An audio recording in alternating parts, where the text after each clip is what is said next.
රටක බලේ ජාතියේ සැනසීමයි රට ජාතිය පුබුදන්නේ හැමදා ගොවියාමයි හැමදා ගොවියාමයි ගොවියාමේ රටක බලේ ජාතියේ සැනසීමයි රට ජාතිය පුබුදන්නේ හැමදා ගොවියාමයි හැමදා ගොවියාමයි. ඉතින් ඔහු රජරට විශ්වකර්ම ගොවියෙක් යයි සඳහන් කළොත් වරදක් නැහැ. අක්කර 207ක රජරට මිදිවත්තේ හිමිකරුවා ඔහුයි. ඒ විතරක් නෙවෙයි මේ සුවිශාල ගොවිපළ නිර්මාණය කළ ඔහු අක්කර 50ක භූමි භාගයක් ජනපදයක් ගොවි ජනපදයක් බවට පත් කළා නැති බැරි අයට බෙදා හදා දුන්නා. ඔහු විසින්ම නිර්මාණය කළගත් ජල උපක්‍රම යොදාගෙන මේ අපූර්ව ගොවිපළ නිර්මාණය කළා. ඉතින් 400 දෙනෙකුට පමණ රැකියා අවස්ථා ඔහු මේ ගොවිපළ තුලින් උදා කරලා දීලා තියෙනවා. ඒ විතරක් නෙවෙයි මේ විශාල අස්වැන්නක් නෙලා ගන්න පළතුරු එළවලු විවිධ දෑ තියෙන මේ ගොවිපළෙන් නෙලා ගන්න අස්වැන්න නෙලා ගන්නට මේ තරම් අස්වැන්නක් නෙලා ගන්නට කිසියම් කෘතිම පොහොර භාවිතයක් නම් ඔහු කලේ නෑලු. ඉතින් ඒ විශ්වකර්ම ගොවි මහත්මයා අද අපිත් එක්ක බ්‍රහස්පති දනුගසේනේ පැදිරියට එකතු වෙලා ඉන්නවා. අපි පිළිගන්නවා මුදියන්සේ ධර්මසේන මහත්මයා. ඊටමත් ගෞරවයෙන් සුබෝදෑසනක් කියලා. ඉතින් රසාදරි අපි කතාව හට එකතු වෙමු. ගොඩක් දේවල් තියෙවි බ්‍රහස්පති දනුගසේවනේ අපේ අයට දැනගන්න. ඔව් මම හිතන්නේ අපි සකස් කළ වැඩසටහන ඔබ මුලින්ම නරඹුවා නම් බලාගෙන ගියාම එකපාරටම හිතා ගන්නත් අමාරුයි මේ ලංකාවේ දර්ශනයක්ද කියලා. පසුබිම දැක්කා වුණාට මේ විදිහේ බැලුගල්මට පේනවා මේක සාමාන්‍ය ගොවිපළක් නෙවෙන බව. සාමාන්‍ය ගොවියෙකුත් නෙවෙන බව. ඒ නිසා තමයි මම හිතන්නේ අසේල විශ්වකර්ම කියන වචනේ පාවිච්චි කරේ. මම කැමති මුලින්ම දැනගන්න මොදියන්සේ ධර්මසේන මහත්මයාගෙන් කොයි විදිහටද මේ විශ්වකර්ම කටයුත්ත සඳහා මූලික අඩිතාලම් වැටුනේ? කියන වස්ස 1968 දල්සෙන මහත්මයා ඉදම් බෙදනකොට ගොවියෝ තේරුවා. ඒතර මමත් ගියා. මට දුන්න අක්කර 200. ඒකේ පටන් ගත්තා. එදා ඉඳලා අද වෙනතුරු අවුරුදු 35ක් විතර එක දිගටම මේක මාදිලියේ අත්හදා බැලීම් වලින් අපි මේක දිනු කරගෙන ගියා. මේවා කොහොම පොතෙන් ගත්තේවල් නෙවෙයි අත්දැකීමෙන්. අත්දැකීමෙන් කියන්නේ කරනවා ඒක ප්‍රතිඵල ගන්නවා හොඳ එක ගන්නවා. ඒවා. ඒ ආදි කාලේ අපේ මුතු මිත්වත් මේ ක්‍රමයට රට හැදුවා. ඒක මේ ආදර්ශයට අරගෙන තමයි මේ ගොවිපළම හැදෙන්නේ. විශේෂයෙන් වේලි කලාපේ හැදෙන ගොවි තැන් අද හුඟක් දුරට අමතක කරලා තියෙනවා. ඒ කියන්නේ අපේ වී ගොවිතැන ප්‍රධාන කාරණේ දෙවනුව මේ නොයෙක් වර්ගයේ ධාන්‍ය වර්ග ඒ වගේ දේවල්. ඉතින් ඒවා දැන් මොකුත් දෙයක් නැහැ. වී විතරයි කරන්නේ. දැන් වී වලට මිලක් නැතුවම ගොයියෝ අඬනවා. නමුත් මේක වෙන්න තියෙන්නේ එහෙම නෙවෙයි. දැන් තලනක් කුරක්කම් වී අරක මේක තල හැම දෙයක්ම පගා කරපුවාම මේකෙන් නැත්තම් අරින්වත් ආදායමක් ලැබෙනවා. ඉතින් ඒක කරන්න අපේ මිනිස්සු අපේ කෘෂිකාර්මික අධ්‍යක්ෂකමක් ඕනේ. සරස්මක් ඕනේ. මේක සරස්මක් ඇතුව කෙරුවා නම් අවුරුදු 5කින් මේ රට හදන්න පුළුවන්. ගොවියෙක් වශයෙන් ඒ කියන්න පුළුවන් මට. මේ අධ්‍යක්ෂක කරකට ගොඩක් තියෙනවා. මේ ඔක්කොම මේ වැඩ කරලා. ඔව් ධර්මසේන මහත්මයා දැන් 1968 තමයි ඔබ මේ ගොවිපළ ආරම්භ කළේ. එතෙන්දී ගොවිපළ විශේෂයෙන් ප්‍රසිද්ධියටපත් උනේ රජරට මිදිවත්ත කියලා. අක්කර 207ම මිදිවගාව තමයි බොහෝ අක්කර ගන්නක කළේ. හැබැයි කිසියම් රෝගී තත්ත්වයක් නිසා මිදිවගාව විනාශ වුණා. හැබැයි ඔබ අධෛර්යයටපත් වෙන්නේ නැතුව ඉන් අනතුරුව තවත් බොහෝ දේවල් බොහෝ අත්හදා බැලීම් කළා. ඒවා සාර්ථක වුණා. එතෙන්දී කොහොමද ඔබ ඒ තත්ත්වයට මුහුණ දීලා නැවතත් මේ ගොවිපළ ගොඩනගන්නේ? මේ මට තියෙන උත්පත්ති ඉඳලා ධෛර්යය හැම දෙයකටම පසුබට වෙන්නේ නැහැ. කොයිකට ගියත් ඒක හරිය නැත්නම් අනික ඒක නැත්නම් ව්‍යාපාර කරුවත් එහෙමයි. එහෙම කරවෝ ඉතින් ජය ගන්න පුළුවන්. මම ඉතාමත් මහන්සියෙන් ওই ව්‍යාපාරෙම කරලා මම මේ කන්ස්ට්‍රක්ෂන් කියන්නේ ගොඩනැගිලි පටන් ගත්තා. ගොවිතැන මගේ මගේ අම්මත් ගොවියෝ මගේ තාත්තත් ගොවියෝ. මමත් ගොවියෙක්. ඉතින් මට හරි ආදරේ ගොවිතැන. ওই යන වැඩපොළවල් වලත් මම ගොවිතැන වල ඇති කෙරුවා. සාමාන්‍යයෙන් අවුරුද්දකට තුනක් හදලා එතන ඒ වයි මම තෘප්තියක් ලැබුවා. මම හිතන්නේ මේ නුගසවන නරඹන ඔබට දැනගත යුතුම කාරණාවක් එම නැත්නම් ජීවිතයට එකතු කරගත යුතුම කාරණාවක් තමයි ධර්මසේන මහත්මයා සඳහන් කළේ. කිසියම් දෙකින් අධෛර්යයටපත් නොවි දිගින් දිගටම ඒ කටයුතු කරගෙන යාම පිළිබඳ. අසේලා හඳුන්වා දීමේදී සඳහන් කළා විශේෂ වූ ජල ව්‍යාපෘතියක් පිළිබඳව. මොකද අපි දන්නවා අනුරාධපුරය වගේ කැකිරා වගේ දුෂ්කර පළාතක ජල සැපයීම ඉතාමත් අපහසු කාර්යයක්. විශේෂයෙන්ම අක්කර 207ක භූමි භාගයක් පුරාවට කොයි විදිහටද මේ ජල සැපයීම සකස් කරගෙන මේ භූගත ජලය. කියන්නේ අපි මේ සාමාන්‍යයෙන් වැව් වල මම වැව් කීපයක් වටේට හැදුවා. ඔය පෙළ වටේට මොකද ලිං 16ක් හදලා ඒ ලිං වල වතුර ප්‍රමාණය ඒක මට්ටම ධර්මසේන මහත්මයා සමා වෙන්න. ඒ වැවුත් නිර්මාණය කළේ ඔබමයි. මං හරිද? ඔව්. ඉතින් කියන්න. ඒ කන්ට්‍රෝල් එකකට මෙයා කරලා මම තමයි නිෂ්පාදනය කළා මගේ මැෂින් දාලා ඔක්කොම ලස්සන හැදුවා. හදලා ඒවෙන් අක්කර 50ක් දැන් ගොවියන්ට දීලා තියෙනවා. මමත් අක්කර 207ක් මෙයා කරලා දෙනවා. ඒවත් ගොවියන් මම යනකොට ගෙනියන්නේ නැහැ. දැන් හැම මේ භෝගයක් වුණත් ඒගොල්ලන්ට දීලා තමයි මම කන්නේ. නැත්තම් මම කන්නේ නැහැ. ඒක මගේ ප්‍රතිපත්තිය. ඒ මොකද ඒකට මහන්සි වෙච්චු. ඒකට ශ්‍රමයේ වැය කර මිනිහ තුප්පිතිවත් කරන්න ඕන.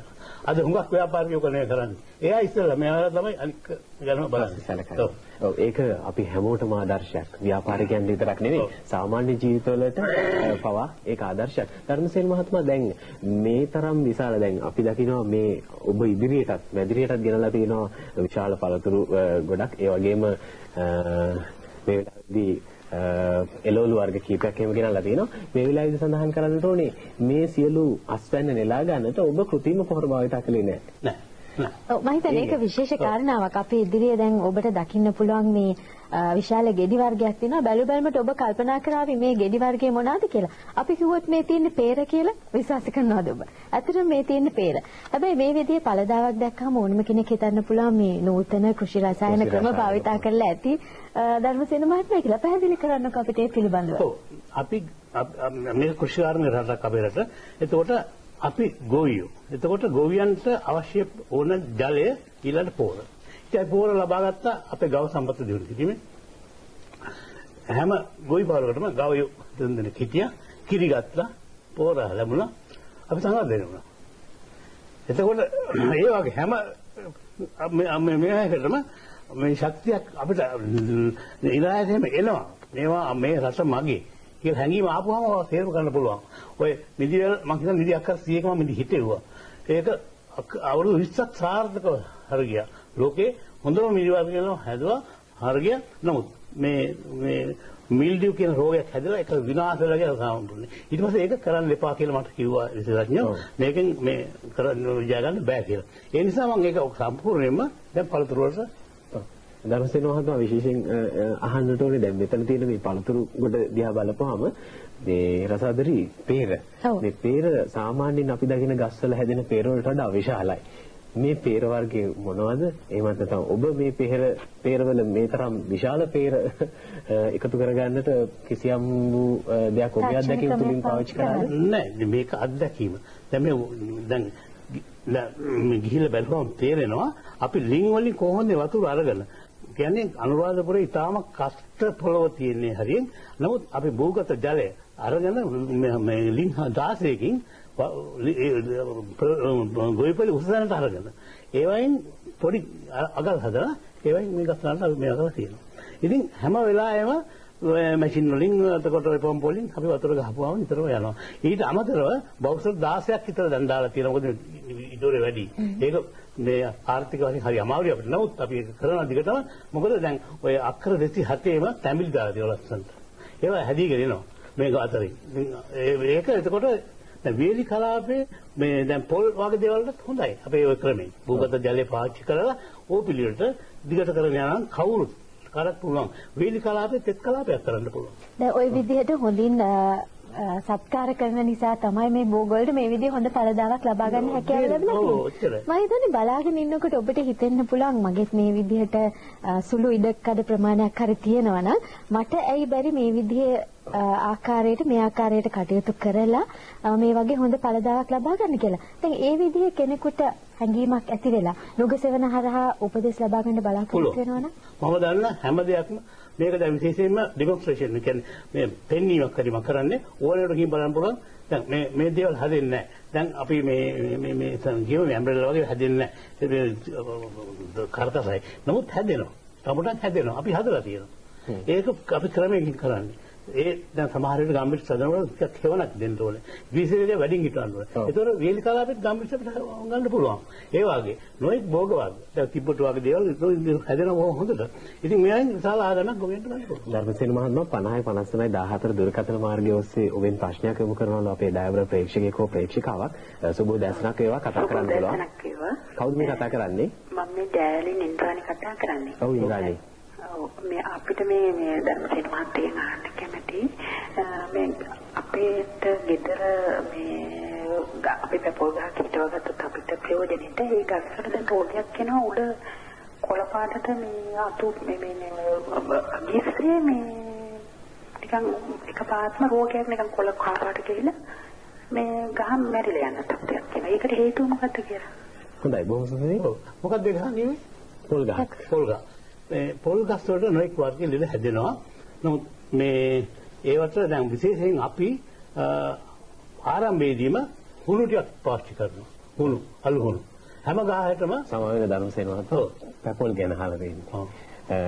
පැපොල් ගැන ඒ ගැන චුට්ටක් සඳහන් කරමු. පැපොල් ගහ එකපාරට මැරිලා යනවා. ඉතින් මේකට හේතුව මොකක්ද කියලා අහනවා. දැන් සමහර විට මේකට වෛරස් එකක් වෙන්න පුළුවන්. සමහර විට ජල පැස්ම හරියට නැති වෙන්න පුළුවන්. එහෙමත් වෙනවා. පැපොල් මේ ගස් ජලයට ඔරොත්තු දෙන්නේ නැහැ. ඔව්. ඉතින් ඒ හින්දා ඩ්‍රේන් කරන්න ඕන. කියන්නේ මේක මේ වතුර ගලාගෙන යන හදන්න ඕන. වතුර ගාම හිටියනම් ඔය ලෙඩ හැදෙනවා. ඒ හින්දා එහෙම තත්ත්වෙන් ඒක බේරගෙන ඊට පස්සේ සාමාන්‍යයෙන් මේ ගෙන්දකම් කුඩු වගේ දෙයක් ඉහිලා දැම්මනම් ඒකෙන් ප්‍රයෝජනයක් ගන්න පුළුවන්. ඔයක නැතිලා යනවා. හොඳයි. දැන් අහන්නට ඕනේ සොදරි දැන් අපි ගාව අපි ඉස්සරහා තියෙන පළතුරු වර්ග විශාල ප්‍රමාණයක් අසලට ඒකමයි මතක් වෙන්නේ. ඊට කලින් ඔන්න අවම 50 59 14 දුරකථන මාර්ගය ඔස්සේ තවත් ප්‍රශ්නයක් ඔබට යොමු වෙනවලු. සුබෝදෑසනක් වේවා. කවුද මේ? හලෝ. ඔව්. හලෝ. කවුද කතා කරන්නේ? සුබෝදෑසනක් වේවා. මම මේ කතා කරන්නේ මහරගම අමරකෝන්. ඔව්.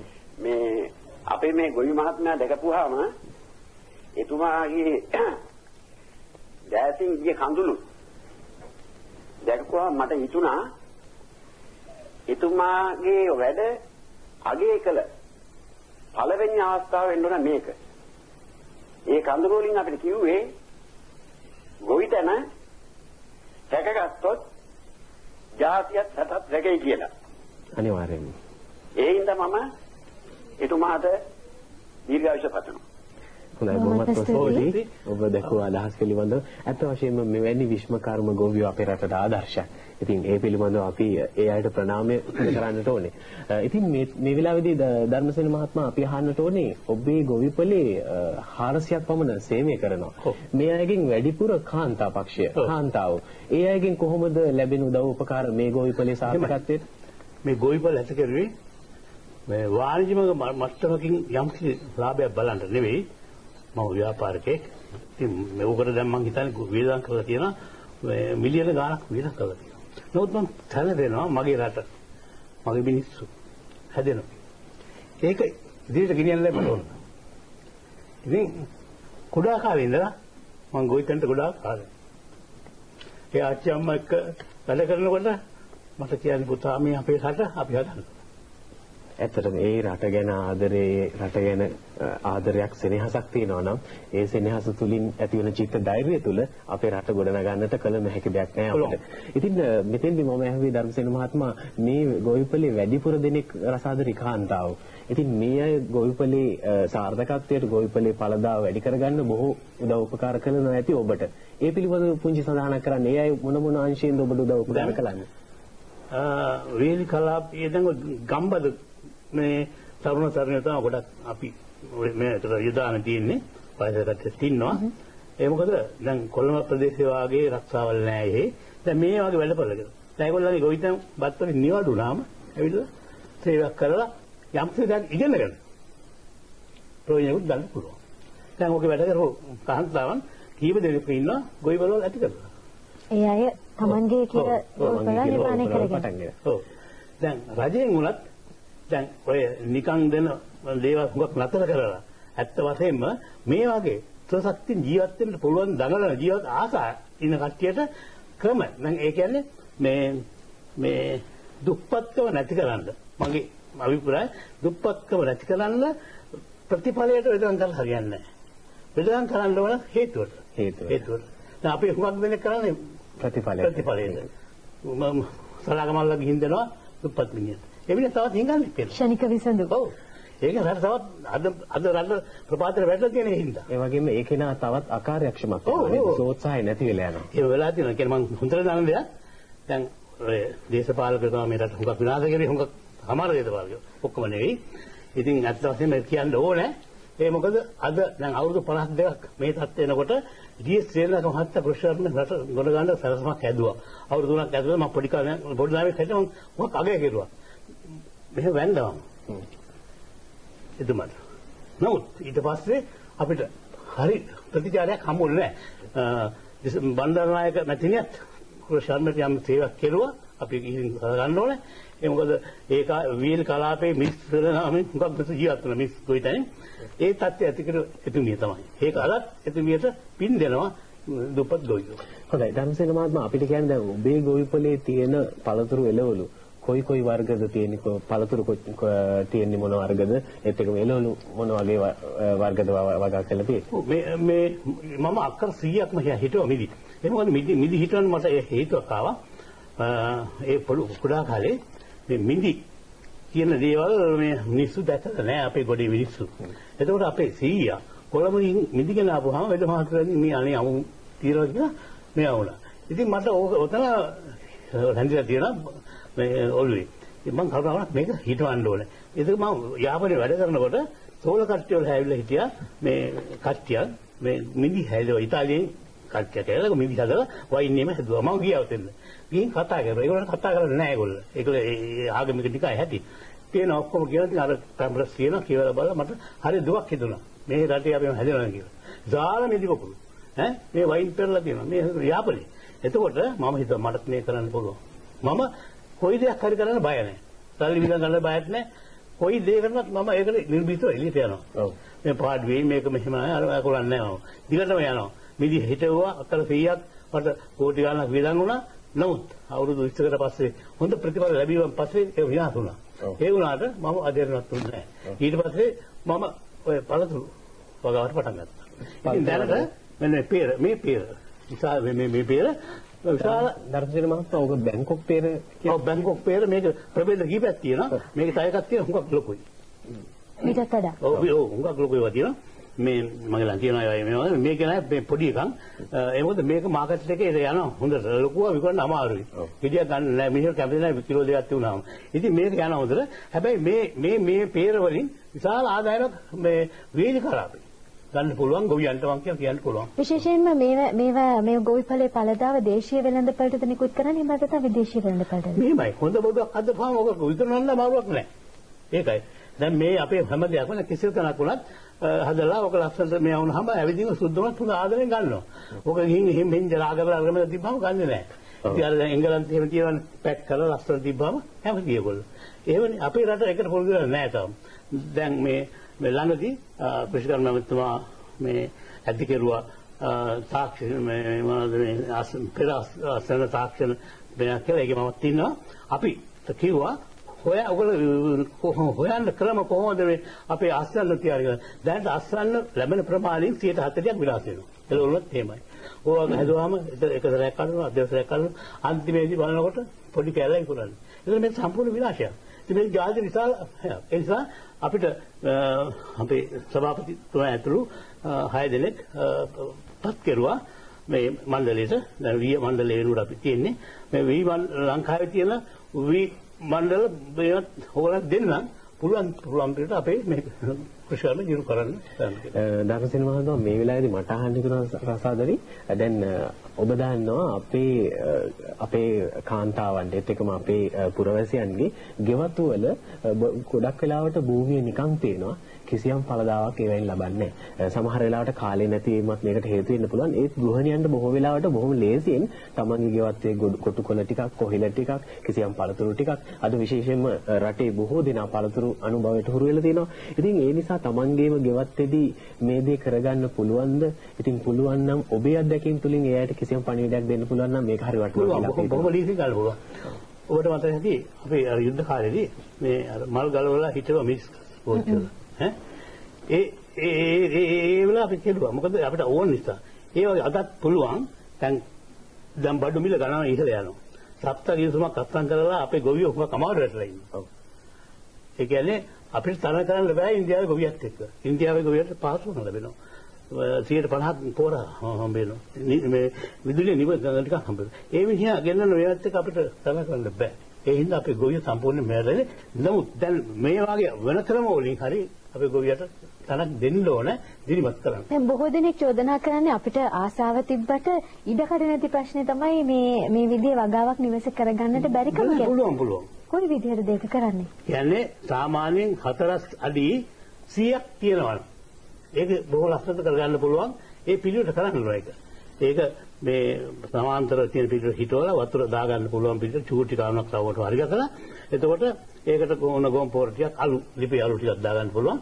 දාලා මුල්ලු කරලා උදේ නැගිටලා ඉන්නකොට තාත්තලා දුවලට අම්මලට එක්ක වෙලා මේක වටේ ලස්සනට කරලා ඒක තුත්කනවා. එතකොට ඒගොල්ලෝ ඒක ලොකු මෙයක් කරනවා. ආදර්ශයක් ඇටියට. ඒගොල්ලෝ ලොකු සන්තෝෂයකට තියෙනවා. මේ අපේ දේ හදාගන්නේ. පළෙන් ගලන ඉතින් අර මේ හැම ගිය වගේ නෙමෙයි නේ. ඉතින් මේක අපේ. අන්න මේ රට හැදෙන්නත් අන්න එහෙම අපේ හැදෙන්න ඕනේ. මේ රට අපේ කියලා හැදුවා නම් මේ රට දිනුවන්න අපිට පුළුවන්. ඔව් ධර්මසේන මහත්මයා තවත් ප්‍රශ්නයක් තියෙනවලු 50යි 59යි 14 දුරකථන මාර්ගය ඔස්සේ සුබ දැසනක් වේවා. කවුද මේ කතා කරන්නේ? හලෝ. ඔව් කතා කරන්න. හලෝ. කතා කරන්න අපිට කතා කරන්න. ඔය ප්‍රශ්නේ ඉදිරිපත් කරන්න.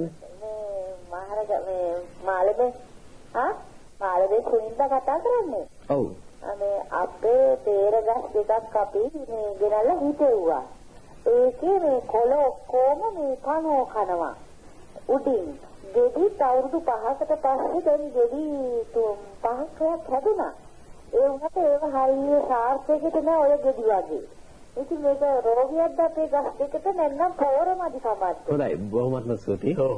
ඒකට ගොම පොහොර හරි මොනවා හරි කොම්පෝස්ට් ටිකක් වගේ අලුත් එක්ක මිශ්‍ර කරලා ලිපි අලුත් එක්ක මිශ්‍ර කරලා ගහට හරියට ඈතින් දාලා මේ අඟල් 6ක් විතර මුල්ලු කරන රවුමටම. කළා වතුර යොදන්න. එතකොට සතියක් විතර එහෙම කරලා තව අලුත් පොඩ්ඩක් දාලා මේවා කරපුවම ඒක මග අරගන්න පුළුවන්. ඔව් ධර්මසේන මහත්මයා දැන් මෙහෙම දෙයක් තියෙනවා. දැන් ඔබ කළදී ඔබ මුළු රටටම අදගෙන ආවේ ආදර්ශයක්. සුවෝත්සාහයෙන් චිත්ත ධෛර්යයෙන් ඒ විතරක් නෙවෙයි තමන්ගේ රටේ තමන්ගේ පොහොර තමන්ගේ ලිපේ අලු ටික මේ දේවල් යොදාගෙන ගොම පොහොර ටික යොදාගෙන විශ්ව කර්ම නිර්මාණයක් ඔබ කළා. ඒ නිසා රටේ බොහෝ දෙනා පාසල් දරුවන්